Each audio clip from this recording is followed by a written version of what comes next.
হরে কৃষ্ণ। মোহিনী একাদশী ব্রত 19 মে 2024 খ্রিস্টাব্দ রবিবার মোহিনী একাদশী ব্রত। বৈশাখ মাসের শুক্লাপক্ষীয় একাদশী মোহিনী একাদশী ব্রত পালন করতে হবে 19 মে রবিবার।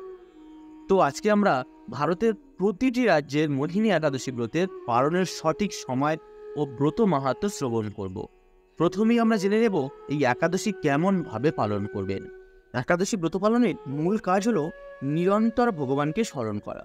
তাই আপনারা যে নিয়মেই পালন করুন না কেন, ভগবান শ্রীহরিকে ভক্তিভরা স্মরণ করাই যেন আপনার মূল কাজ হয়।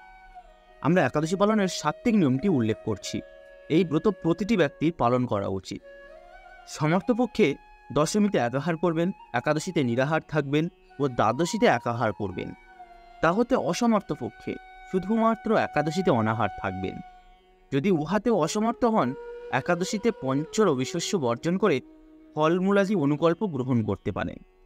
এছাড়াও সমর্থ পক্ষে রাত জাগরণেরও বিধান আছে।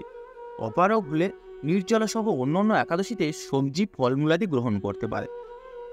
এই দিন আমরা কোন কোন সবজি গ্রহণ করতে পারবো সেগুলো জেনে নিই। গোল আলু, মিষ্টা আলু, চাল কুমড়া, পেঁপে, টমেটো, ফুলকপি এইসব সবজি ঘি অথবা বাদাম তেলে বা সূর্যমুখীর তেলে বাটা হলুদ, সিন্ধুক লবণ ও মরিচ দিয়ে রান্না করে ভগবানকে উৎসর্গ করার পর তা গ্রহণ করতে পারেন। এইসব সবজি ছাড়াও আর কি গ্রহণ করতে পারবো? এই দিন দুধ, কলা, আপেল, আঙুর, আনারস, আখ, আম, শশা, তরমুজ, বেল, নারকেল, মিষ্টা আলু, বাদাম, লেবুর শরবত ইত্যাদি ফলমূলাদি গ্রহণ করতে পারেন। এই দিনে পঞ্চরবিশস্য গ্রহণে নিষেধ করা হয়েছে, কিন্তু সেগুলি কি? ধান, গম, যব, ভুট্টা, সরিষা দিয়ে তৈরি সকল প্রকার খাদ্য এই দিন বর্জন করবেন। পঞ্চরবিশস্যের মধ্যে যে কোনো একটি গ্রহণ করলে ব্রত নষ্ট হয়। শ্যামা চাল, কাউনের চাল খাওয়া যাবে না। সাবুদানা না খাওয়াই ভালো। যারা সাত্ত্বিক আহারী নন, অর্থাৎ চা, পান, বিড়ি, সিগারেট, কফি ইত্যাদি নেশাজাতীয় দ্রব্য গ্রহণ করেন, একাদশী পালনের সময় পর্যন্ত এগুলি বর্জন করবেন। একাদশীর পালন কিভাবে করতে হয়? একাদশী পালনের যে নির্দিষ্ট সময় দেওয়া থাকে, তার মধ্যে পঞ্চরবিশস্য ভগবানকে নিবেদন করে একাদশীর পালন মন্ত্র পাঠ করবেন। এরপর প্রসাদ গ্রহণ করতে হয়, নতুবা একাদশীর কোনো ফল লাভ হয় না। একাদশী ব্রত পালনের প্রকৃত উদ্দেশ্য কেবল উপবাস করা নয়, নিরন্তর ভগবানের নাম স্মরণ, মনন, শ্রবণ, কীর্তনের মাধ্যমে এই একাদশীর দিনটি অতিবাহিত করতে হয়। এই দিন যতটুকু সম্ভব উচিত, একাদশী পালনের পরনিন্দা, পরচর্চা, মিথ্যা ভাষণ, ক্রোধ, দুরাচারী, স্ত্রী সহবাস সম্পূর্ণরূপে নিষিদ্ধ। আমরা আগেই জেনে নিলাম কি খেতে হবে এবং কি করতে হবে। এবার আমরা জেনে নেব কেমন ভাবে পালন করতে হবে। একাদশীর আগের দিন, একাদশীর দিন ও একাদশীর পর দিন, এই 3 দিন সর্বপ্রকার আমিষ আহার বর্জন করবেন। একাদশীর আগের দিন অর্থাৎ দশমীর দিন ভগবানের সামনে একাদশীর সংকল্প মন্ত্র পাঠ করবেন। একাদশী ব্রতের আগের দিন রাত 12টার আগেই অন্ন ভোজন করে নেবেন। এরপর ঘুমানোর আগে দাঁত ব্রাশ করে ও দাঁত ও মুখগহ্বরে লেগে থাকা সকল প্রকার অন্ন পরিষ্কার করে নেবেন। সকালে উঠে শুধু মুখে কুলি ও স্নান করতে হয়। এরপর ব্রহ্ম মুহূর্তে শয্যা ত্যাগ করবেন, অর্থাৎ ভোর 4টে থেকে 4:30-এর মধ্যে শয্যা ত্যাগ করবেন। এরপর শুচিশুদ্ধ হয়ে অর্থাৎ স্নান ক্রিয়া সেরে নিয়ে ভগবান শ্রীকৃষ্ণের মঙ্গল আরতিতে অংশগ্রহণ করবেন ও শ্রীকৃষ্ণের পাদপদ্মে প্রার্থনা করে বলবেন, হে কৃষ্ণ, আজ যেন এই মঙ্গলময় পবিত্র একাদশী সুন্দরভাবে পালন করতে পারি, আপনি আমাকে কৃপা করুন। আপনারা যারা একাদশীতে সবজি কাটেন, তারা অবশ্যই সতর্ক থাকবেন যেন কোনো প্রকার কেটে না যায়। একাদশীতে রক্তক্ষরণ বর্জনীয়। দাঁত ব্রাশ করার সময় অনেকের রক্তক্ষরণ হয়ে থাকে, তাই একাদশীর আগের দিন রাতেই ভালোভাবে দাঁত ব্রাশ করে নেয় সর্বোত্তম। একাদশীতে চলমান একাদশীর ব্রত মাহাত্ম্য, অর্থাৎ এই একাদশীর ক্ষেত্রে মোহিনী একাদশীর ব্রত মাহাত্ম্য ভগবত ভক্তের শ্রীমুখ হতে শ্রবণ অথবা সম্ভব না হলে নিজেই ভক্তিবরে পাঠ করবেন। আপনারা যারা একাদশীতে একাদশীর প্রসাদ রান্না করেন, তারা 5 ফোড়ন ব্যবহারে সতর্ক থাকবেন, কারণ 5 ফোড়নে সরিষার তৈল, তিল থাকতে পারে, যা বর্জনীয়। একাদশীতে শরীরে ও মাথাতে প্রসাধনী ব্যবহার নিষিদ্ধ, যেমন সুগন্ধি সাবান, তেল, শ্যাম্পু ইত্যাদি। মন্দির মার্জন, শ্রীহরির পূজার্চন, স্তব, স্তুতি, গীতা ভগবত পাঠ আলোচনায় বেশি করে সময় অতিবাহিত করতে হয়। এই তিথিতে শ্রীকৃষ্ণের লীলা স্মরণ এবং তার দিব্য নাম শ্রবণ করাই সর্বোত্তম। একাদশীতে 25 মালা বা যথেষ্ট সময় পেলে আরও বেশি জপ করার নির্দেশ দেওয়া হয়েছে। তবেই আপনি চিন্ময় আনন্দের অনুভব করবেন।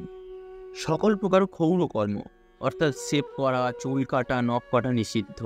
একাদশী পালনের যে সময় দেওয়া থাকে সেই সময়ের মধ্যে পঞ্চরবিশস্য ভগবানকে নিবেদন করে মহাপ্রসাদের মন্ত্র পাঠ করবেন। এরপর প্রসাদ গ্রহণ করে পালন করা একান্ত দরকার, নতুবা একাদশীর কোনো ফল লাভ হয় না। আবারও বলছি, একাদশী ব্রত পালনের প্রকৃত উদ্দেশ্য কেবল উপবাস করা নয়, নিরন্তর ভগবানের নাম স্মরণ, মনন, শ্রবণ ও কীর্তনের মাধ্যমে এই একাদশীর দিনটি অতিবাহিত করতে হয়। ভক্তদের একাদশীর দিন 25 মালা বা যথেষ্ট সময় পেলে আরও বেশি জপ করার নির্দেশ দেওয়া হয়েছে। এই একাদশীর দিন পরনিন্দা, পরচর্চা, মিথ্যা ভাষণ, ক্রোধ, দুরাচারী, স্ত্রী সহবাস সম্পূর্ণরূপে নিষিদ্ধ।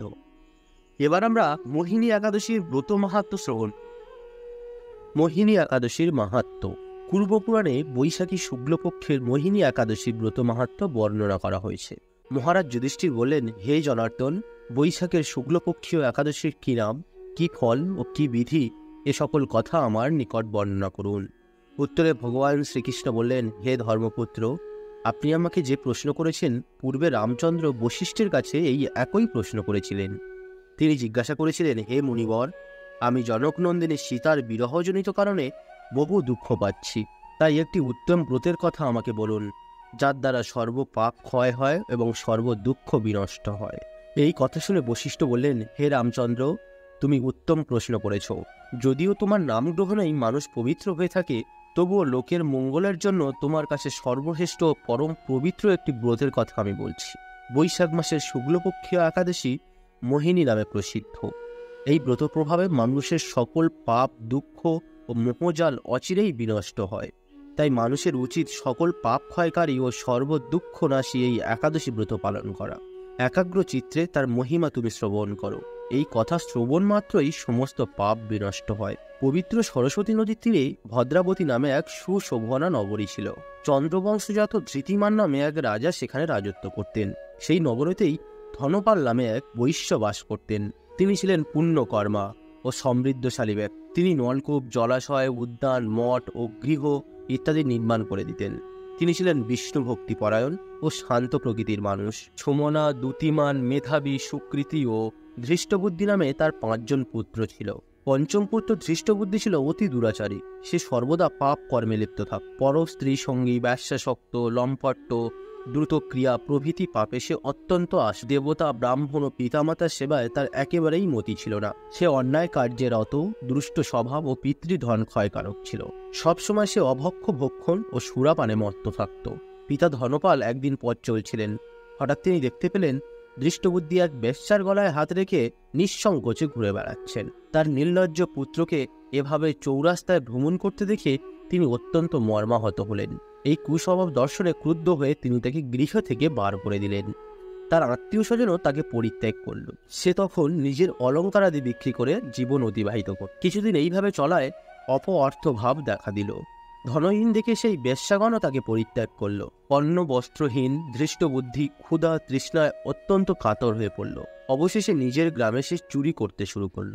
একদিন রাজপ্রহরী তাকে ধরে বন্দি করল, কিন্তু পিতার সম্মানার্থে তাকে মুক্ত করে দিল। এভাবে বার কয়েক সে ধরা পড়ল ও ছাড়াও পেল, কিন্তু তবুও সে চুরি করা বন্ধ করল না। তখন রাজা তাকে কারাগারে বন্ধ করে রাখলেন। বিচারে সে কষাঘাত দণ্ডভোগ করল। কারাভোগের পর অন্যান্য উপায়ে দৃষ্টবুদ্ধি বনে প্রবেশ করল। সেখানে সে পশু পাখি বধ করে তাদের মাংস ভক্ষণ করে অতি দুঃখে পাপময় জীবনযাপন করতে লাগলো। দুষ্কর্মের ফলে কেউ কখনো সুখী হতে পারে না, তাই সেই দুষ্টবুদ্ধি দিবারাত্রি দুঃখ শোকে জর্জরিত হলো। এভাবে অনেকদিন অতিবাহিত হলো। কোনো পূর্ণ ফলে সে একদিন কৌণ্ডিন্য ঋষির আশ্রমে উপস্থিত হলো। বৈশাখ মাসে ঋষিবর গঙ্গা স্নান করে আশ্রমের দিকে প্রত্যাবর্তন করছিলেন। প্রকুল দৃষ্টবুদ্ধি তার সম্মুখে উপস্থিত হলো। ঘটনাক্রমে ঋষির বস্ত্র হতে এক বিন্দু জল তার গায়ে পড়ল। সেই জলস্পর্শে তার সমস্ত পাপ দূর হলো। হঠাৎ তার শুভ বুদ্ধির উদয় হলো। ঋষির সামনে সে কৃতাঞ্জলি পুটে প্রার্থনা করতে লাগলো, হে ঋষি শ্রেষ্ঠ, যে পুণ্য প্রভাবে আমি ভীষণ দুঃখ যন্ত্রণা থেকে মুক্ত হতে পারি তা কৃপা করে আমাকে বলুন। ঋষিবর বললেন, বৈশাখ মাসের শুক্লাপক্ষের মোহিনী নামে যে প্রসিদ্ধ একাদশী আছে, তুমি সেই ব্রত পালন করো। এই ব্রতের ফলে মানুষের বহু জন্মাঞ্জিত পর্বত পরিমাণ পাপ রাশিও ক্ষয় হয়ে থাকে। মহামণি বশিষ্ঠ বললেন, কৌণ্ডিন্য ঋষির উপদেশ শ্রবণ করে প্রসন্ন চিত্রে ধৃষ্টবুদ্ধি সেই ব্রত পালন করল। হে মহারাজ রামচন্দ্র, এই ব্রত পালনে সে নিষ্পাপ হলো এবং দিব্য দেহ লাভ করল। অবশেষে গরুড়ে আরোহণ করে সে সকল প্রকার উপদ্রবহীন বৈকুণ্ঠ ধামে গমন করল। হে রাজন, ত্রিলোকের মোহিনী ব্রত থেকে আর শ্রেষ্ঠ ব্রত নেই। যজ্ঞ, তীর্থস্থান, দান ইত্যাদি কোনো পূর্ণ কর্মই এই ব্রতের সমান নয়। এই ব্রত কথা শ্রবণ কীর্তন সহস্র গ্রহদানের ফল লাভ হয়ে থাকে। এবার আমরা সারা ভারতবর্ষের মোহিনী একাদশী ব্রতের পালনের সময়। বাংলাদেশ ব্রত পালন করতে হবে 19 মে, পালনের সময় পরদিন 5:20 থেকে 9:34। পশ্চিমবঙ্গ 19 মে 4:55 থেকে 9:17। দিল্লি 19 মে 5:27 থেকে 10:01। মুম্বাই সহ মহারাষ্ট্র 19 মে 6:02 থেকে 10:24।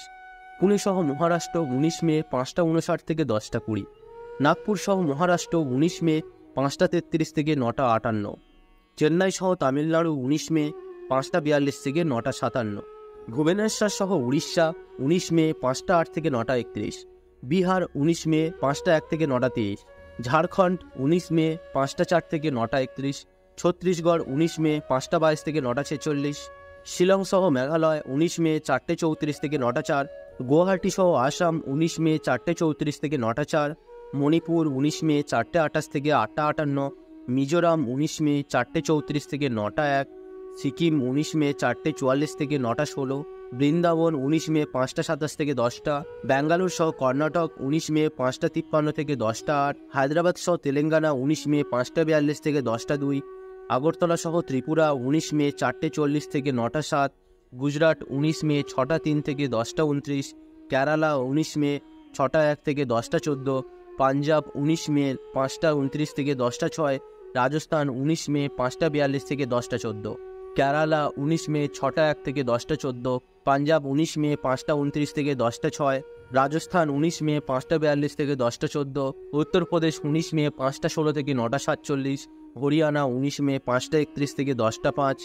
নাগাল্যান্ড 19 মে 4:23 থেকে 8:58। নাগাল্যান্ড 19 মে 4:23 থেকে 8:53। বিশাখাপত্তনম সহ অন্ধ্রপ্রদেশ 19 মে 5:23 থেকে 9:43। গোয়া 19 মে 6:03 থেকে 10:31। অরুণাচল প্রদেশ 19 মে 4:18 থেকে 8:51। হিমাচল প্রদেশ 19 মে 5:22 থেকে 9:59। উত্তরাখণ্ড 19 মে 5:16 থেকে 9:51। জম্মু কাশ্মীর 19 মে 5:25 থেকে 10:05। আন্দামান নিকোবর 19 মে 4:53 থেকে 9:08। নেপাল 19 মে 5:12 থেকে 9:44।